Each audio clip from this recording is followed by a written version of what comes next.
नमस्कार. आवाज माझा वृत्तवाहिनीत आपल्या सगळ्यांचं स्वागत. सर्वप्रथम आवाज माझाच्या सर्व प्रेक्षकांना दीपावलीच्या खूप खूप शुभेच्छा. ही दिवाळी तुम्हा सगळ्यांना सुखसमृद्धीची, भरभराटीची, तेजोमय आणि आरोग्यमय जाओ हीच ईश्वरचरणी प्रार्थना. शुभ दीपावली. वळूयाच्या काही ठळक घडामोडींकडे. मुख्यमंत्री एकनाथ शिंदे यांच्याकडून दिवाळीच्या शुभेच्छा. समिती नको आता आरक्षण द्या, धनगर समाजाचा नवी मुंबईत महामोर्चा. आणि बिहारच्या धर्तीवर महाराष्ट्रातही जातीगणना करा, राष्ट्रवादी काँग्रेसकडून राज्य सरकारकडे मागणी.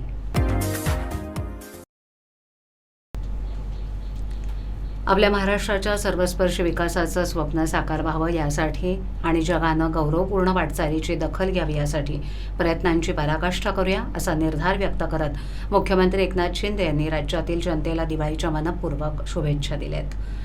दीपोत्सवाचं हे पर्व सर्वांच्या आयुष्यात मांगल्य आणि समृद्धी घेऊन येवो, सर्वांच्या आशा आकांक्षा आणि संकल्प पूर्ण व्हावेत अशी मनोकामना देखील मुख्यमंत्र्यांनी व्यक्त केली आहे. शुभेच्छा संदेशात मुख्यमंत्री शिंदे म्हणालेत की आपल्या महाराष्ट्रावर छत्रपती शिवाजी महाराजांच्या आशीर्वादाचं छत्र आहे. त्यांनी राज्यकारभार, सामाजिक सुधारणांचा आणि जनकल्याणाचा आदर्श धडा घालून दिलाय. त्या प्रकाशवाटेवरूनच आपण वाटचाल करतोय. या वाटचालीत आम्ही राज्याच्या विकासाला गती लाभेल, आपल्या नागरिकांचं जीवनमान उंचावेल असे अनेक निर्णय घेतलेत. ज्येष्ठांपासून ते शाळकरी मुलांपर्यंत माता भगिनी, शेतकरी, कामगार आणि कष्टकरी यांच्या जीवनात या विकासाचं प्रतिबिंब उमटेल असे प्रयत्न केले आहेत असंही त्यांनी नमूद केलं. नमस्कार.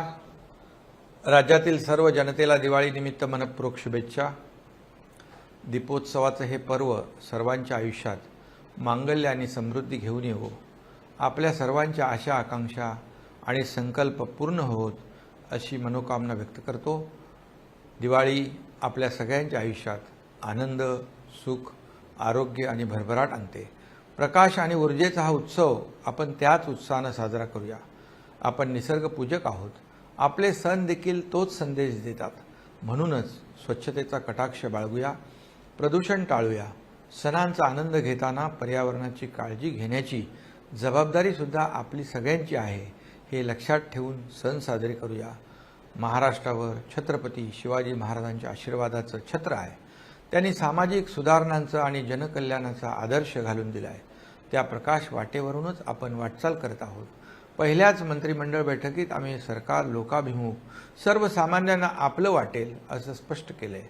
शासन प्रशासन एक टीम म्हणून आणि नागरिकांचा विश्वास संपादन करून काम करेल असा निर्णय घेतला. आज सिंहावलोकन केलं असता या निर्णयाची फलश्रुती जाणवते. या वाटचालीत आम्ही राज्याच्या विकासाला गती लाभेल, आपल्या नागरिकांचं जीवनमान उंचावेल, त्यांच्या रोजच्या धकाधकीच्या जगण्यातही सुलभता येईल, त्यांना सुविधा मिळतील असे अनेक निर्णय घेतले आहेत.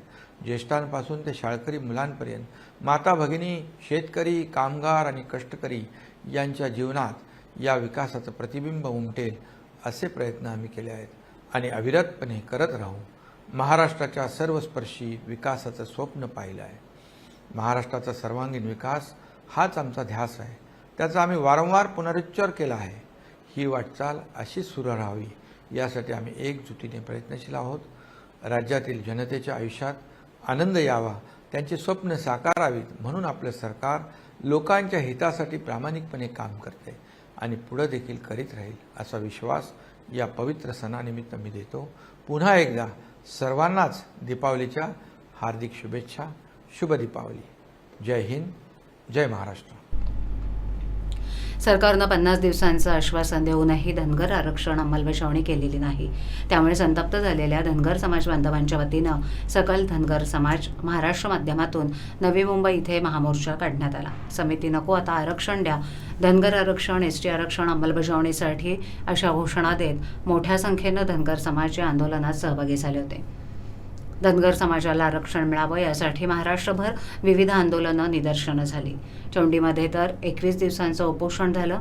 त्यावेळेला धनगर समाजाला 50 दिवसांचं मुख्यमंत्र्यांनी दिलेलं आश्वासन पूर्ण केलेलं नाही आणि आता सरकार धनगर आरक्षणासाठी समिती नेमली आहे. याला धनगर समाजानं विरोध दर्शवला असून समिती म्हणजे वेळकाढूपणा आहे.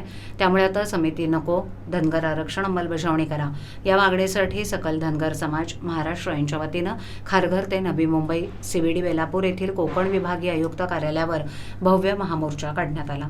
यामध्ये मोठ्या संख्येनं समाज बांधव सहभागी झाले होते. আমার নাম সুলতানা খাতুন।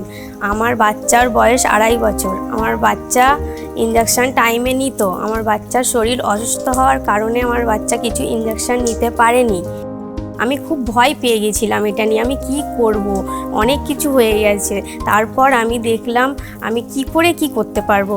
আশাদি আমার বাড়িতে আসলো, আশাদি আমাকে জানালো মিশন ইন্দ্রধনুষ একটি ক্যাম্প বসছে বাচ্চাদের জন্য, যেখানে আমি নিয়ে গেলাম। নিয়ে যেতে আমার বাচ্চার যে কটা টিকা বাকি ছিল সেগুলো সব দেওয়া হলো। তাতে বাচ্চা আমার অনেক ভালো হলো, আমার বাচ্চা সুস্থও আছে।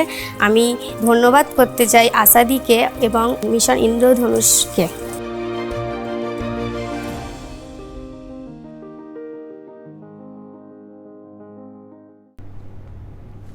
बिहारच्या धर्तीवर महाराष्ट्रामध्येही जातगणना करण्यात यावी या मागणीसाठी राष्ट्रवादी काँग्रेसचे राष्ट्रीय सरचिटणीस डॉक्टर जितेंद्र आव्हाड यांच्या मार्गदर्शनाखाली तथा राष्ट्रवादीच्या ओबीसी सेलचे प्रदेश अध्यक्ष राजापूरकर यांच्या नेतृत्वाखाली शिष्टमंडळानं जिल्हाधिकारी अशोक शिंगारे यांना निवेदन दिलं।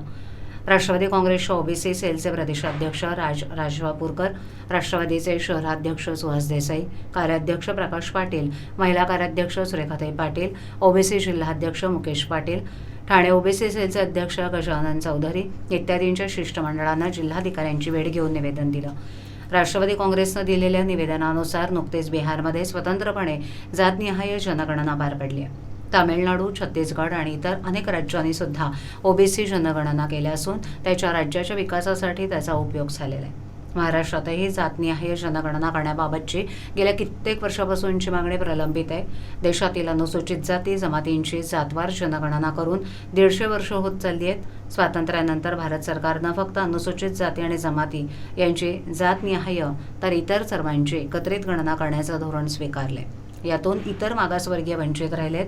5 मे 2010 रोजी लोकसभेत ओबीसी जनगणनेचा ठराव करण्यात आला होता। त्यासाठी शरद पवार यांच्या नेतृत्वाखाली सर्वपक्षीय प्रयत्न केले गेले।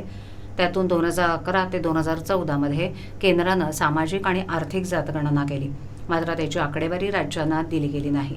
देशात सन 2021 सालच्या नियमित जनगणनेचं काम अद्याप व्हायचं आहे, त्यात ही जातनिहाय गणना करावी। बिहारप्रमाणेच महाराष्ट्र शासनानं इतर मागासवर्ग, विमुक्त जाती, भटक्या जमाती आणि विशेष मागास प्रवर्ग यांची जातीनिहाय जनगणना करावी या मागण्यांचं निवेदन यावेळेला देण्यात आलं। जिज्ञासा ट्रस्ट ठाणे ही संस्था गेली 25 वर्ष प्रदूषणमुक्त दिवाळी हा जागरूकता उपक्रम आयोजित करत असते। यावर्षी त्याला मराठी भाषा जोपासणं आणि मराठी शाळा सक्षमीकरणाची जोड दिली। फटाके न फोडता पुस्तकं वाचण्याचा संकल्प करण्यासाठी शनिवारी 11 नोव्हेंबर रोजी काजूवाडी साईबाबा मंदिर इथून जागरूकता प्रभात फेरी निघाली। त्यापूर्वी लहान मुलांनी गाणी आणि इतर कार्यक्रम सादर केले आणि उपस्थितांची वाहवा मिळवली। सरस्वती मंदिर ट्रस्ट पुरस्कृत मराठी शाळा सक्षमीकरण अभियानांतर्गत सहभागी होणारी सरस्वती पूर्व प्राथमिक विभाग, नौपाडा आणि गावदेवी शिक्षण मंडळ पाचपाखाडी, बाल साहित्य निर्मित करणारे व्यास क्रिएशन, स्थानिक संकल्प मंडळ काजूवाडी, कर्मवीर भाऊराव पाटील महाविद्यालय, संकल्प सामाजिक संस्था, बुडोकोन स्पोर्ट्स असोसिएशन या संस्था या जागरूकता फेरीमध्ये सामील झाल्या होत्या। सहभागी झालेल्या विद्यार्थ्यांना प्रोत्साहन देण्यासाठी आणि मराठी शाळा सक्षम अभियानाला सक्रिय पाठिंबा देण्यासाठी प्रदूषणमुक्त दिवाळी जागरूकता फेरीत सहभागी झाले होते। याविषयी जिज्ञासा ट्रस्टचे सुरेंद्र दिघे यांनी अधिक माहिती दिली। तसंच सदर कार्यक्रमादरम्यान व्यास क्रिएशनच्या वतीनं साक्षी निलेश गायकवाड यांच्या उपस्थितीत मान्यवरांच्या हस्ते उपस्थित लहान मुलांना गोष्टीची पुस्तकं वाटण्यात आली। यावेळेला लहान मुलांसह नागरिक बंधू भगिनी मोठ्या संख्येनं उपस्थित होते। मुंब्रा शहर मध्यवर्ती शिवसेना शाखेचा वाद चांगलाच रंगला असून त्यामुळे शहरातील राजकीय वातावरण कमालीचं तापल्याचं दिसतंय। शिंदे गटानं शाखा ताब्यात घेऊन पाडल्यानंतर त्या शाखेला भेट देण्याकरता उद्धव ठाकरे येणार असल्याचं सांगण्यात येत आहे। त्याकरता आमदार जितेंद्र आव्हाडांनी मुंब्र्यात जोरदार तयारी करत उद्धव ठाकरेंच्या स्वागताचे बॅनर्स लावलेत। तर दुसरीकडे शिंदे गटानंही शहराच्या विविध भागात बॅनरबाजी करत उद्धव गट आणि संजय राऊत यांच्यावर शेलक्या शब्दात टीका केली आहे।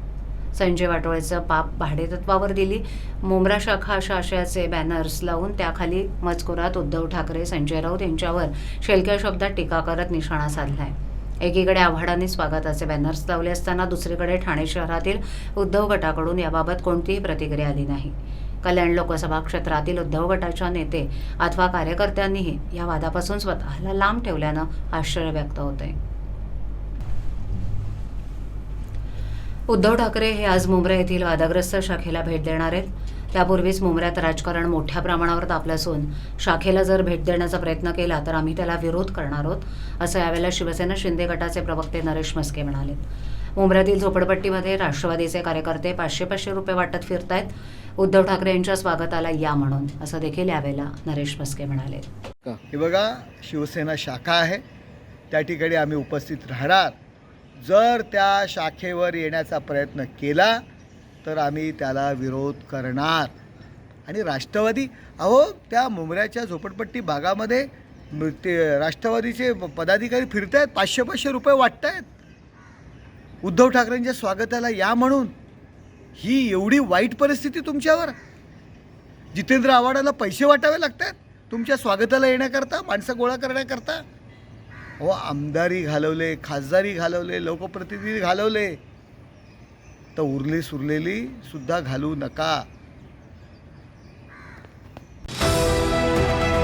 TJSB सौर शक्ती कर्ज, गो ग्रीन, करा वीज बिलावर बचत.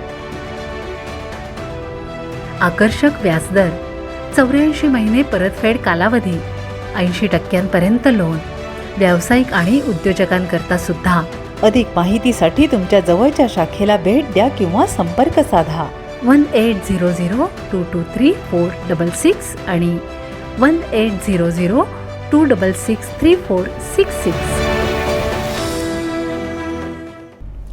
आवाज माझावरील एखादी बातमी पाहिजे राहून गेली असल्यास यूट्यूबवर ती तुम्ही पाहू शकता, तर मग नक्की सबस्क्राईब करा आवाज माझा. आजच्या ठळक घडामोडी शेवटी पुन्हा एकदा. मुख्यमंत्री एकनाथ शिंदे यांच्याकडून दिवाळीच्या शुभेच्छा. समिती नको आता आरक्षण द्या, धनगर समाजाचा नवी मुंबईत महामोर्चा. आणि बिहारच्या धर्तीवर महाराष्ट्रातही जातीगणना करा, राष्ट्रवादी काँग्रेसकडून राज्य सरकारकडे मागणी. आपल्या विभागातील काही सूचना अथवा समस्या असल्यास त्या आमच्यापर्यंत जरूर पोहोचवा. आम्ही तुमचा आवाज नागरिकांपर्यंत नक्की पोहोचू. आम्हाला संपर्क करण्यासाठी आमचा पत्ता आवाज माझा 103 साईलेक, आदर्श नगर, कोलबाड रोड, ठाणे पश्चिम. आमचा दूरध्वनी क्रमांक 7666621214. आमचा ईमेल ID awazmaza.tvnews@gmail.com. तर मग पुन्हा भेटू याच वेळी याच ठिकाणी काही नवीन घडामोडींसह आवाज माझा वृत्तवाहिनी. तोपर्यंत नमस्कार.